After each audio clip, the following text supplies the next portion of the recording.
शुभ मुहूर्तावरती बदलापूरकरांना ही देशाचे पंतप्रधान नरेंद्र मोदी यांनी दिलेली भेट आहे. 1800 सदनिका होत्या, त्यातल्या 305 सदनिकांचं आज या ठिकाणी जाहिरात आपण प्रसिद्ध केलेली आहे की पहिला येणाऱ्याला प्राधान्य दिलं जाणार आहे.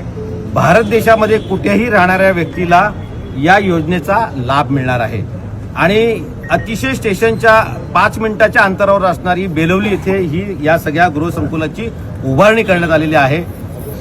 देशाचे पंतप्रधान नरेंद्र मोदी यांचं स्वप्न आहे की माझा भारतवासीय कुठेही उघड्यावरती झोपला नाही पाहिजे, प्रत्येकाला आपल्या स्वतःच्या हक्काचं घर मिळालं पाहिजे. याच योजनेमधून ही संकल्पना बदलापूरमध्ये आपण राबवतो आहे. आज नगराध्यक्ष रुचिता घोरपडे यांच्या हस्ते या जाहिरातीचं उद्घाटन करण्यात आलेलं आहे आणि याची लॉटरी जी सिस्टीम आहे ही काही दिवसांनी लगेच सुरू होणार आहे. मी तुम्हाला सांगू इच्छितो की 312 स्क्वेअर फीटाचं हे घर आहे.